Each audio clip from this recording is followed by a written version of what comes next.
So as founder, Mm-hmm. they have a product, Mm-hmm. they've gone to a few investors, they've not raised any funding, Mm-hmm. and they're frustrated. Right. They come to you for help. Come to me, because typically what I will do is say, okay, pretend I'm the investor and I want you to give me the pitch that you've been giving. And usually I will also say, if you have a slide deck, send it to me before we meet. Oh. So I can glean a lot, again, from people's slide decks. Okay. Because again, it's not Tell so me much... a little bit about the slide deck. Right, so for me it's not so much, because there's a lot of different opinions out there. You know, a good rule of thumb is 10 to 12 slides. You don't want to slide with people. Some people are going, you need to start with the team. Other people are saying you need to start with what it is and why people should care and end with the team.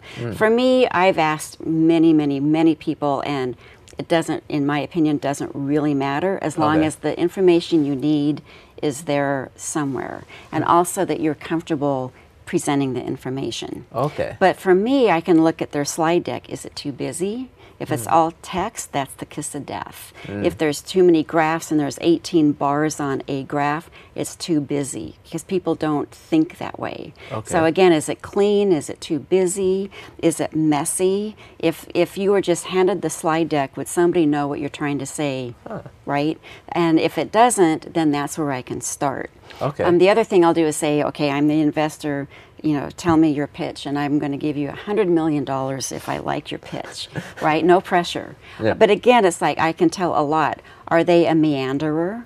So like, here's their slide deck and their first slide, but does it take them 10 minutes to talk about this slide? Okay. And then they're going, oh, I know I'm out of time, and they fast forward it, but this slide, and then they meander, right? So I can tell a lot by how I think they're losing the investors by how they're presenting. And it could be like a lot of people, they get nervous. They'll do body tissues, they'll do this, or like they'll be messing with their hair, and it's all, usually they don't know they're doing it.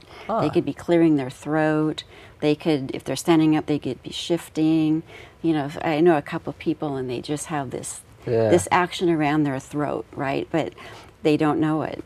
How long would it take them to untrain one of these habits after you've pointed it out to them? It depends on what habit it is. Because again, different habits are formed for different reasons. If they've been doing something since they were a little kid, it'll be harder to undo that habit than if they just started it recently. And surprisingly, people pick up and lose habits all the time, unaware. Typically, the worst habit that people pick up quickly is the tick with the words like. You know, and you could go for 20 years and never saying like, and then all of a sudden, by osmosis, who knows where, they just start saying like all the time. That's an easier habit to break than if you've been like doing your eyebrows since you were 6 years old. Because again, that's a lot longer that you've had, so it'll take a lot longer to break. But if it's just a stance, like if you're, like for me, I realized, and I didn't know it, that I cocked my head all the time. Well, so I didn't realize that until I saw myself on camera, because I started doing this a lot. And I'm going, why am I crocking my head all the time? So now I can, through learning, that took about 6 months.